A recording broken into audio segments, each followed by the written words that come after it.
नमस्कार, जय हिंद, वंदे मातरम। स्वागत है आपका हमारे अपने यूट्यूब चैनल शिक्षा भारत में। आज हम नाउन्स एंड केस पर बेस्ड प्रॉब्लम्स के बारे में बात करेंगे, सॉल्व करेंगे इन प्रॉब्लम्स को। लास्ट वीडियोस में हमने नाउन और केस के बारे में जाना था कि नाउन और केस क्या होते हैं। हमने जाना था कि एपोस्ट्रोफी एस का यूज कहाँ करना चाहिए और एपोस्ट्रोफी एस के यूज से संबंधित कुछ खास बातें जानी थी। आज हम इसी पर बेस्ड क्वेश्चंस को सॉल्व करेंगे। तो शुरू करते हैं हमारा आज का ये इम्पोर्टेंट टॉपिक। जो वो वीडियो जो नाउन और केस पर बेस्ड थे उनकी लिंक आपको डिस्क्रिप्शन बॉक्स में मिल जाएगी, उन वीडियोस को ज़रूर देखें। तो देखते हैं हमारा पहला question. You know it well that your success in life depends not on my advice but on somebody else. क्या कह रहा है कि you know it well that your success in life depends not on my advice but on somebody else. अब यहाँ पे ये 5 part में डिवाइड है और पूछा गया है कि ए पार्ट में एरर है, बी में एरर है, सी में एरर है, डी में एरर है या कोई एरर नहीं है। आइए ढूंढते हैं एरर। आपको बता दूं कि इसमें डी पार्ट में एरर है। और क्या एरर है? हमने रूल्स में बात की थी लास्ट वीडियो में कि समबडी या एनीबडी, समबडी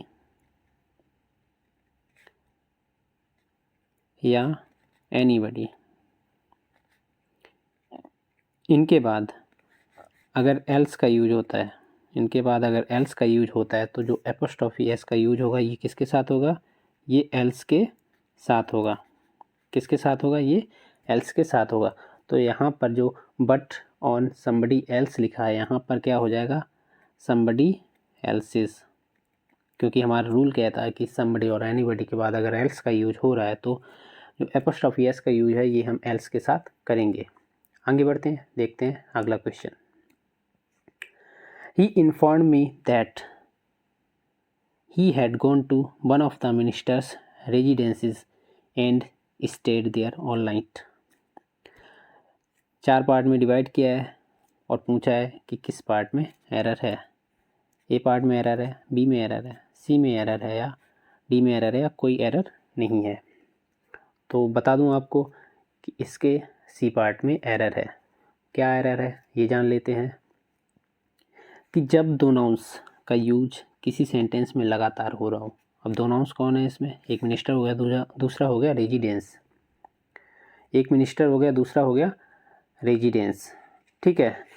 अब हमारा जो रूल है वो ये कह रहा है कि किसी सेंटेंस में जब दो नाउन्स का यूज लगातार हो रहा हो तो हम वहाँ पर एपोस्ट्रोफी एस का यूज ना करके क्या करते हैं? वहाँ पे हम ऑफ का यूज करते हैं। क्या करते हैं हम? वहाँ पे हम एस और एफ का यूज करते हैं, एपोस्ट्रोफी एस का यूज नहीं करते हैं। तो हमारा सही आंसर क्या हो जाएगा? The residence of one of the ministers. ठीक है, क्या हो जाएगा? The residence of one of the ministers. ठीक है, सही आंसर क्या हो जाएगा हमारा? The residence of one of the ministers. क्योंकि हमारा जो रूल कहता है कि किसी सेंटेंस में अगर दो नाउन्स का यूज़ लगातार हो रहा तो हम वहाँ पर एपोस्ट्रोफी एस का यूज ना करके ऑफ का यूज करेंगे। नेक्स्ट क्वेश्चन देखते हैं। The buildings roof needs repairing otherwise it may fall down and result into many persons death. क्या कह रहा है क्वेश्चन कि द बिल्डिंग्स रूफ, ये हमारा ए पार्ट है, नीड्स रिपेयरिंग अदरवाइज ये बी पार्ट हो गया, इट में फेल डाउन एंड ये सी पार्ट हो गया और डी पार्ट हो गया हमारा, ये रिजल्ट जो है ये इनटू के साथ आएगा, result into many persons death, ये डी पार्ट हो गया और ई पार्ट हो गया हमारा नो एरर। अब हमें जानना है कि इसमें किस पार्ट में एरर है। तो हमारे ए पार्ट में एरर है। और क्या एरर है? द बिल्डिंग्स रूफ दिया है, जबकि हमने रूल्स में पढ़ा है कि जो नॉन लिविंग थिंग्स हैं उनके साथ हम जनरली एपोस्ट्रोफी एस का यूज नहीं करते हैं, उनके साथ हम किसका यूज करते हैं? उनके साथ हम ऑफ का यूज करते हैं। तो यहाँ पर द बिल्डिंग्स रूफ नहीं होगा, यहाँ पर क्या हो जाएगा, the roof of the building. क्या हो जाएगा, the roof of the building, ठीक है, the roof of the building हो जाएगा। तो हमारा ए पार्ट में एरर थी, और क्या एरर थी कि नॉन लिविंग थिंग्स के साथ हम एपोस्ट्रोफी एस का यूज नहीं करते हैं, तो हम वहाँ पे किसका यूज करेंगे, तो वहाँ पे हम एफ ऑफ का यूज करेंगे। नेक्स्ट क्वेश्चन देखते हैं हमारा क्या कह रहा है। I visited John's and Mary's house twice but found the couple absent। No error. अब इसमें 5 पार्ट में डिवाइड है। आई विजिटेड, ये ए पार्ट हो गया, ये बी पार्ट हो गया, ये सी पार्ट हो गया, डी पार्ट या ई पार्ट हो गया। No error. तो हमें बताना है कि इसके किस पार्ट में एरर है, कोई एरर नहीं है।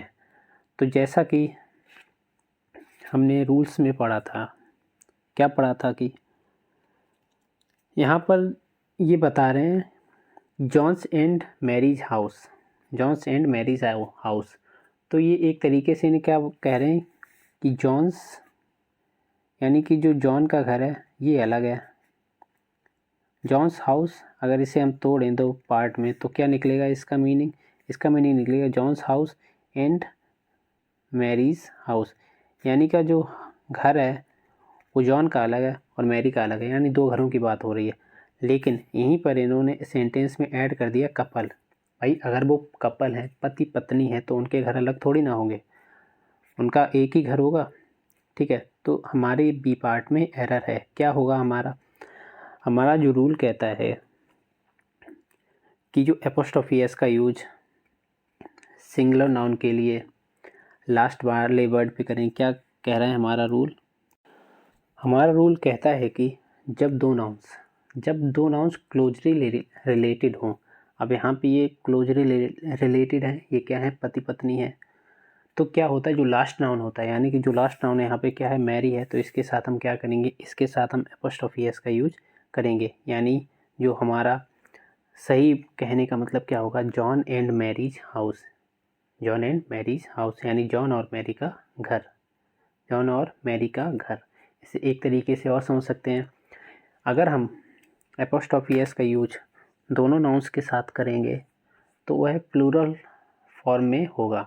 यानी कि अगर किसी नाउन के साथ कोई 2 नाउन दिए हैं और उनके साथ अगर हम दोनों के साथ एपोस्ट्रोफी एस का यूज कर रहे हैं तो वह प्लूरल फॉर्म में होंगे। वहीं अगर हम सिर्फ एक नाउन के साथ यानी लास्ट नाउन के साथ अगर हम एपोस्ट्रोफी एस का यूज कर रहे हैं तो वह सिंगुलर फॉर्म में होंगे।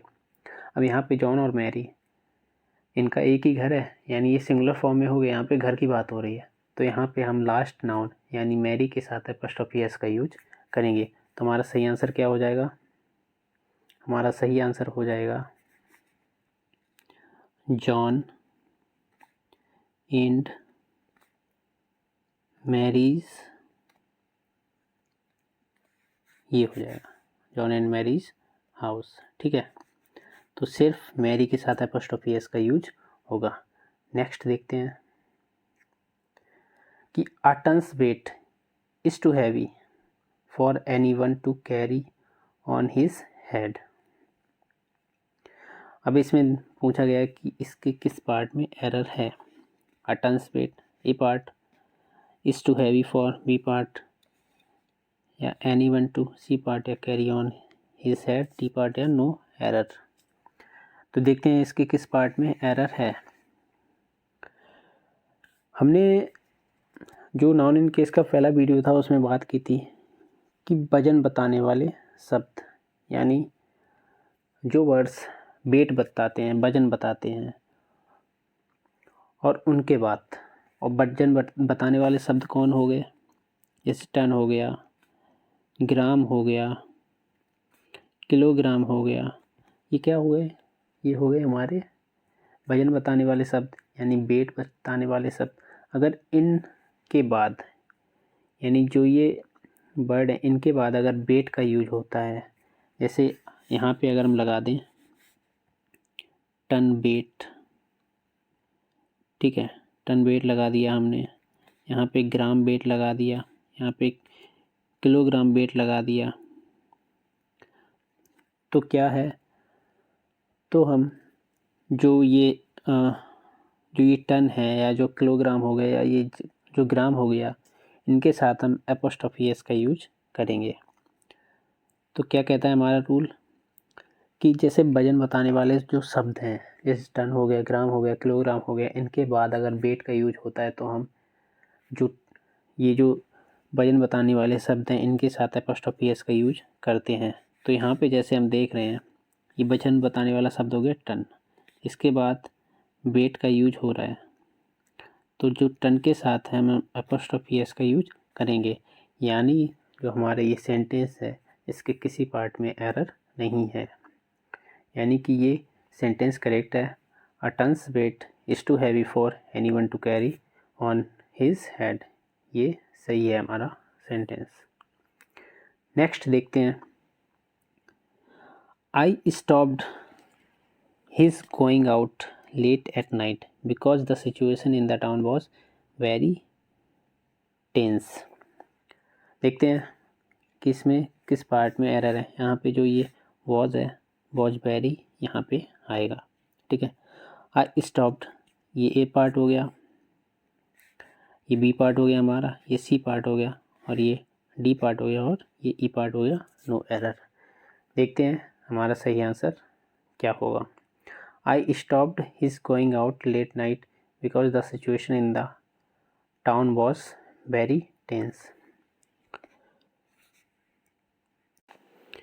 अब सेंटेंस देखते हैं कि क्या कह रहा है। आई स्टॉप्ड हिज गोइंग, अब यहाँ पे जो ये गोइंग है ये क्या है, ये जीरंड है।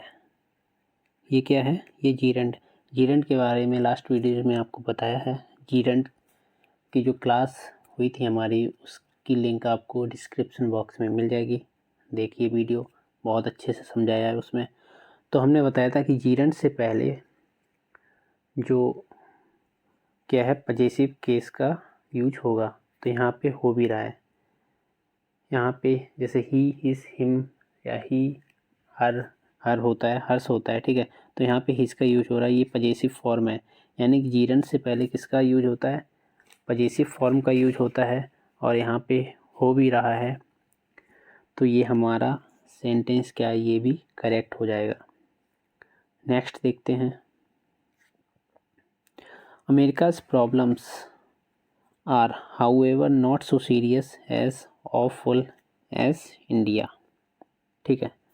क्या कह रहा है कि America's problems are however not so serious as awful as India. अब यहाँ पर जो बात हुई है, क्या बात हुई है कि जो अमेरिका की समस्या है, मतलब अब यहाँ पे अमेरिका की समस्याओं की बात हो रही है। क्या बात हो रही है, अमेरिका की समस्याओं की बात हो रही है।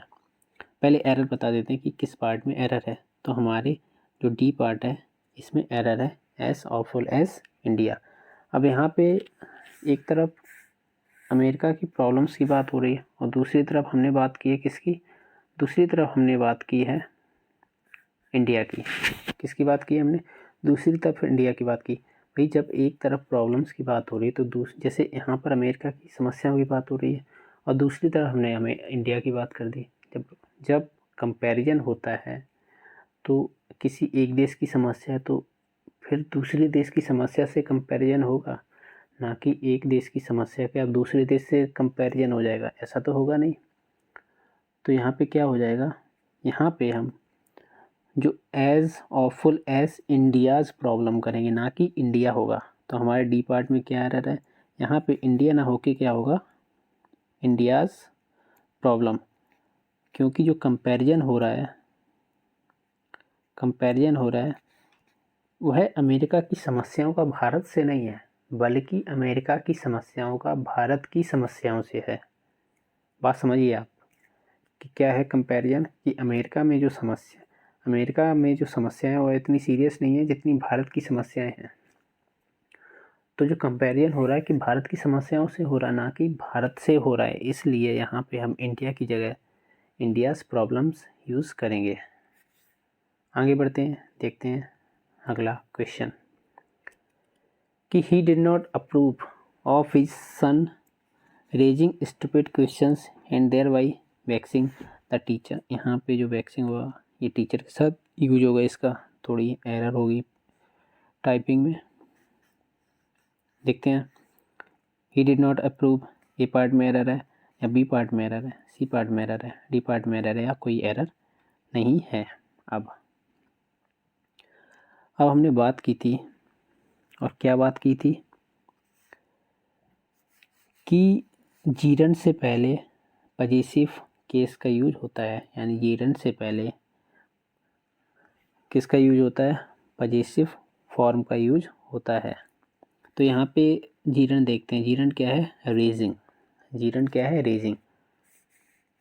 जीरंड रेजिंग है, और इससे पहले क्या दिया है, हिज सन। जो ये दिया है ये क्या है, ये हिज सन दिया है। तो यहाँ पे हिज सन ना होके क्या करेंगे हम, यहाँ पे एपोस्ट्रोफी एस का यूज करेंगे, तभी ये पजेसिव फॉर्म बनेगा हमारा, तभी ये हमारा पजेसिव फॉर्म बनेगा। तो जो जीरंड है ये रेजिंग, ये जो जीरंड है इससे पहले जब हम पजेसिव फॉर्म का यूज करेंगे तब हमारा सेंटेंस करेक्ट होगा, क्योंकि जो हमारा जीरंड में जो हमारा रूल कहता है कि जीरंड से पहले पजेसिव केस का यूज होता है, पजेसिव फॉर्म का यूज होता है। और यहाँ पर सन पजेसिव फॉर्म तो था नहीं, तो इसे पजेसिव फॉर्म बनाने के लिए हम एपोस्ट्रोफी एस का यूज करेंगे। तो हमारा जो एरर था ये बी पार्ट में एरर था, तो क्या हो जाएगा, his sons raising stupid questions and thereby waxing the teacher. आगे देखते हैं नेक्स्ट क्वेश्चन।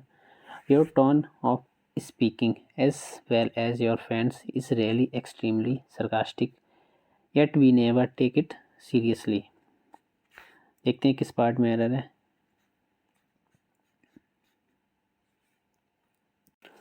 अब अगर हम इस सेंटेंस की मीनिंग निकालें, योर टोन ऑफ स्पीकिंग यानी तुम्हारे बोलने का लहजा, as well as your friends, और तुम्हारे फ्रेंड का क्या मीनिंग निकल रहा है। जब हम इसे प्रोनाउंसिएशन इसकी करें तो निकल रहा है तुम्हारे फ्रेंड का के यानी एपोस्ट्रोफी एस।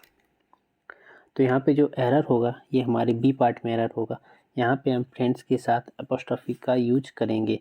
अब एक चीज़ और ध्यान देनी है हमें, और वो चीज़ क्या है, वो हमें ये ध्यान देना है कि यहाँ पे जो फ्रेंड्स है इसके लास्ट में एस का यूज हुआ है, यानी फ्रेंड का प्लूरल क्या हो गया, ये फ्रेंड्स हो गया, ठीक है।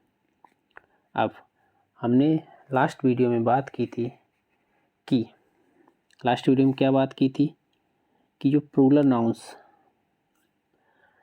चाहे प्लूरल नाउन हो या सिंगुलर नाउन हो, इनके बाद अगर एस का यूज होता है तो हम एपोस्ट्रोफी विदाउट एस का यूज करेंगे, यानी कि हम एपोस्ट्रोफी के साथ एस का यूज नहीं करेंगे, सिर्फ एपोस्ट्रोफी का यूज करेंगे। तो हमारा सही आंसर क्या होगा, फ्रेंड्स। क्या होगा, फ्रेंड्स विदाउट एस। जैसे हमने बताया था आपको कि जो गर्ल्स हो गया,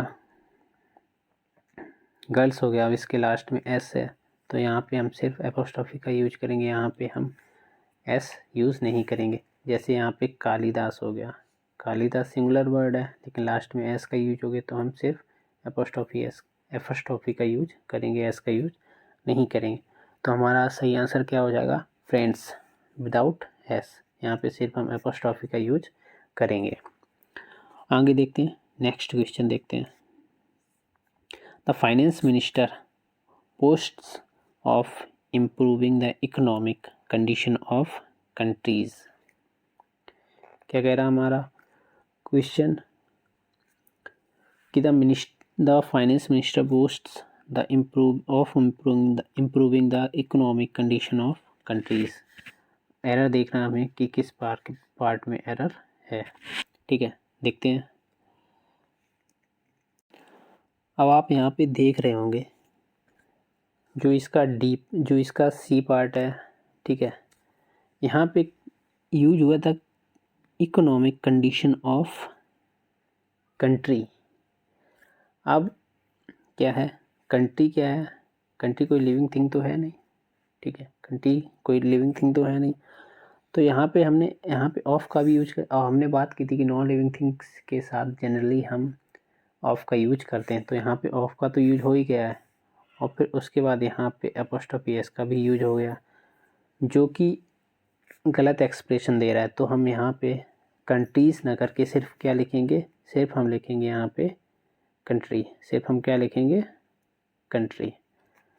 तो हमारा जो एरर था ये डी पार्ट में एरर था, तो हमारा सही क्या हो जाएगा, the finance minister बोस्ट्स of improving the economic condition of country, economic condition of country, ना कि कंट्रीज़। ठीक है, आगे बढ़ते हैं, देखते हैं। The life of the rich is not as many ways as peaceful as that of the poors. देखते हैं कि इसके किस पार्ट में एरर है। अब यहाँ पे आप देख रहे हैं कि the life of the rich, ये ए पार्ट है, ये बी पार्ट है, ये सी पार्ट, ये डी पार्ट और ये ई पार्ट है हमारा नो एरर। अब यहाँ पे जो ये दे रहे हैं the life of the rich, क्या बात कर रहे हैं कि द लाइफ ऑफ रिच। अब यहाँ पे जो बात हो रही है, अगर हम इसका हिंदी में मतलब निकालें, यानी अमीरों की ज़िंदगी, यही मतलब निकला है द लाइफ ऑफ रिच, यानी अमीर की ज़िंदगी। अब यहाँ पे अगर हम मतलब निकालें दैट ऑफ द पुअर्स, यानी गरीब की ज़िंदगी, गरीब की ज़िंदगी, तो जो मीनिंग निकल रही है यहाँ पे ऑफ ऑलरेडी दिया हुआ है, और यहाँ पे क्या है, गरीबों की ज़िंदगी, यानी कि ये प्लूरल फॉर्म में आ रहा है। जो पुअर आ रहा है ये किस में आ रहा है, प्लूरल फॉर्म में आ रहा है। तो हम यहाँ पे क्या करेंगे, यहाँ पे हम जो कि हमारा ये ऑफ पहले से दिया है, तो हम यहाँ पे एपोस्ट्रोफी एस का यूज नहीं करेंगे, क्योंकि यहाँ पे ऑलरेडी ऑफ दिया हुआ है। जैसा कि यहाँ पे the life of the rich हो गया, वैसे ही ऑफ द पुअर हो गया। ठीक है, ऑफ द पुअर हो गया। तो यहाँ पे किस पार्ट में एरर था, यहाँ पे हमारे डी पार्ट में एरर था। क्या एरर था कि यहाँ पे हम पुअर्स का यूज नहीं करेंगे, सिर्फ किसका यूज करेंगे, पुअर का। आगे बढ़ते हैं, देखते हैं हमारा अगला प्रश्न। For your sake as well as your wife be always that you may get that job. अब इस सेंटेंस को देखते हैं कि इसमें किस पार्ट में एरर है। ठीक है, किस पार्ट में एरर है या कोई एरर नहीं है। पहले आपको एरर बता दें कि इसके किस पार्ट में एरर है, इसके बी पार्ट में एरर है, और क्या एरर है ये भी देख लेते हैं। इसमें कह रहे हैं for your sake as well as your wife. ठीक है, as well as your wife. अगर इसे हम ऐसे देखें, इसे हम ऐसे देखें, क्या देखें कि फॉर योर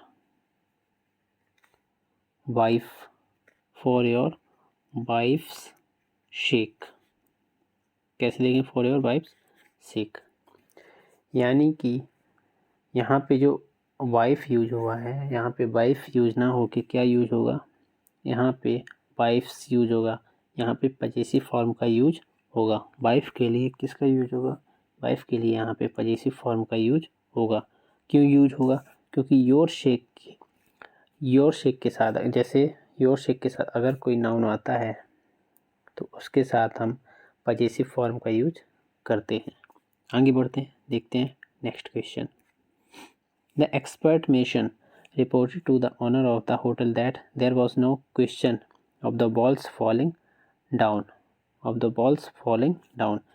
अब आपको जैसा कि बताया है कि जो नॉन लिविंग थिंग्स होती हैं उनके साथ हम एपोस्ट्रोफी एस का यूज नहीं करते हैं, उनके साथ हम ऑफ का यूज करते हैं। तो हमारा जो सही आंसर हो जाएगा वो क्या होगा, जो हमारा सही आंसर हो जाएगा कि the falling down of the wall. ठीक है, वॉल्स फॉलिंग डाउन नहीं होगा, क्या होगा, the falling of walls down. तो हमारा डी पार्ट में एरर था। और क्या एरर था कि नॉन लिविंग थिंग्स के साथ हम एपोस्ट्रोफी एस का यूज नहीं करते हैं, किसका यूज करते हैं, ऑफ का यूज करते हैं। नेक्स्ट देखते हैं, खत्म हो गया। तो ये थे हमारे कुछ क्वेश्चंस नाउन्स और केस से रिलेटेड आज हमने जाना, इन प्रॉब्लम्स को सॉल्व किया। ऐसे ही सेम क्वेश्चंस एग्ज़ाम में पूछे जाते हैं, इसी तरीके से दिए जाते हैं। आपको 5 पार्ट में एरर दे दिया जाएगा या 4 पार्ट में एरर दे दिया जाएगा और पूछा जाएगा कि इनमें किस पार्ट में एरर है या कोई एरर नहीं है। तो अगर आपने अच्छे से पढ़ा होगा तो आप क्वेश्चन सॉल्व कर पाएंगे। तो अगर आपको वीडियो अच्छा लगा हो तो वीडियो को लाइक करें, शेयर करें, कमेंट करें और चैनल को सब्सक्राइब करें। जय हिंद।